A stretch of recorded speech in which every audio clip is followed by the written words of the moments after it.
ఈరోజు మనం ఒక అద్భుతమైన మార్షల్ ఆర్ట్స్ ప్రపంచంలోకి వెళ్లబోతున్నాం. అదే ఖేయాటిక్ హీరోస్. ఎన్నో వర్గాలు, ఊహించని కుట్రలు, దాచిపెట్టిన రహస్యాలు, మర్చిపోయిన వారసత్వాలు ఇలా ఎన్నో ఉన్నాయిందులో. ఈ కథ ప్రారంభంలో ఉండే చిక్కుముడులను ఒక్కొక్కటిగా విడదీసి చూద్దాం. ఈ కథ మొత్తం తిరిగేది ఒకే ఒక వస్తువు చుట్టూ. అదే లాంగ్ఖ్వాన్ ఖడ్గం. ఈ ఖడ్గంలో ప్రపంచ తలరాతనే మార్చగల ఒక పెద్ద రహస్యముందని ఒక పురాణ ప్రవచనం చెప్తుంది. అంటే ఇది కేవలం ఒక ఆయుధం కాదన్నమాట. అధికారం, ఆశ, ఒక్కొక్కసారి వినాశనానికి కూడా ఇదే చిహ్నం. అయితే ఈ ఖడ్గం ఉందన్న విషయం బయటకు తెలియగానే అసలైన కథ మొదలవుతుంది. ప్రపంచంలో ఉన్న అత్యంత శక్తివంతమైన వర్గాలన్నీ ఈ పురాణాయుధాన్ని ఎలాగైనా దక్కించుకోవాలని ఒకరితో ఒకరు పోటీపడటం మొదలుపెడతారు. అసలు ఇంతకీ ఈ ఖడ్గం కోసం ఇంతలా ఎవరు ప్రయత్నిస్తున్నారు? ఈ ప్రశ్నే మనల్ని కథలోని ముగ్గురు ప్రధాన ఆటగాళ్ల దగ్గరకు తీసుకెళ్తుంది. ప్రతి ఒక్కరికి వాళ్ల సొంత లక్ష్యాలున్నాయి. చూడండి, ఈ ఖడ్గం కోసం ముఖ్యంగా 3 వర్గాలు పోటీపడుతున్నాయి. మొదటిది మింగ్ డీ నాయకత్వంలోని జ్యువాన్ మింగ్జియో, వాళ్లకు ఆధిపత్యం కావాలి. ఇక రెండోది లీ స్యువాన్ నాయకత్వంలోని టాంగ్ వెన్గ్వాన్.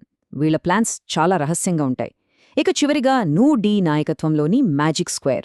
వీళ్లు తమ మహారాణి కోసం ఆ ఖడ్గాన్ని దక్కించుకోవాలని చూస్తున్నారు. గమనిస్తే అందరి లక్ష్యం ఒకటే, ఆ ఖడ్గం. కాని వాళ్ల దారులు, కారణాలు మాత్రం వేరువేరు.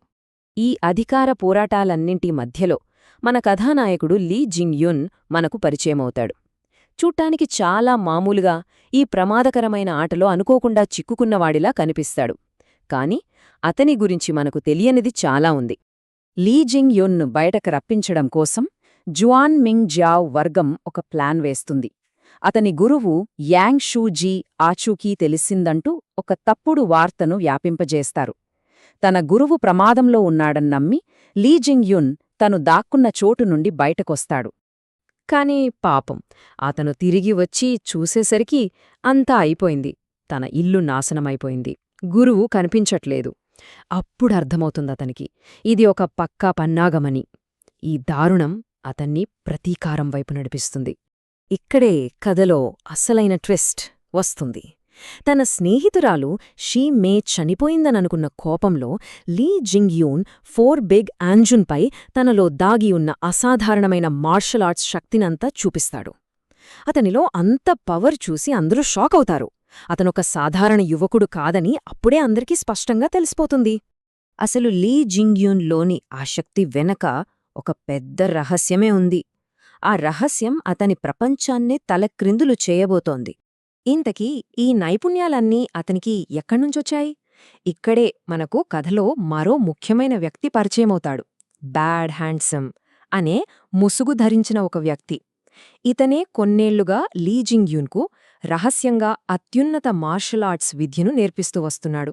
ఆ బ్యాడ్ హ్యాండ్సమే లీ జింగ్ యూన్కు అతని గతం గురించి వివరిస్తాడు. ఒకప్పుడు లియాంగ్ వాంగ్ అనే రాజు తిరుగుబాటు చేసి 10 మంది ట్యాంగ్ యువరాజులలో 8 మందిని చంపేశాడట. తర్వాత 9వ యువరాజును కూడా బలవంతంగా సింహాసనం నుంచి దించేశారు. కాని ఒక నమ్మకమైన మంత్రి మాత్రం 10వ యువరాజును, అంటే మన లీ జింగ్ యున్ను రహస్యంగా కాపాడి మాజీ అధికారి అయిన యాంగ్ షూజీ దగ్గర పెంచాడు. అంతేకాదు, ఈ బూ లియాంగ్ రెన్ అనేది చక్రవర్తికి ప్రాణం కన్నా ఎక్కువగా నమ్మకంగా ఉండే ఒక రహస్య సంస్థ. దీనికి నాయకుడే ఈ బ్యాడ్ హ్యాండ్సమ్. ఈ సంస్థ పడిపోయిన తమ సామ్రాజ్యాన్ని తిరిగి నిలబెట్టాలని రహస్యంగా పనిచేస్తూ ఉంటుంది. ఇక్కడే ఆ బాంబ్ పేలుతుంది. అసలు నిజమేంటంటే, లీ జింగ్ యున్ ఒక మామూలు వ్యక్తి కాదు. అతనే పతనమైన ట్యాంగ్ రాజవంశం యొక్క సింహాసనానికి ఏకైక చివరి వారసుడు. అతని రక్తంలో రాజరికం ప్రవహిస్తోంది. అతని విధి ఈ ప్రపంచ భవిష్యత్తుతో ముడిపడి ఉంది.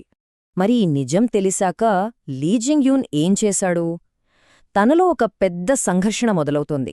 ఈ సంఘర్షణే అతని పాత్ర యొక్క అసలైన లక్ష్యాన్ని నిర్దేశిస్తుంది. ఒకవైపు బ్యాడ్ హ్యాండ్సమ్ లక్ష్యం చాలా స్పష్టంగా ఉంది. ట్యాంగ్ రాజవంశాన్ని మళ్లీ నిలబెట్టాలి.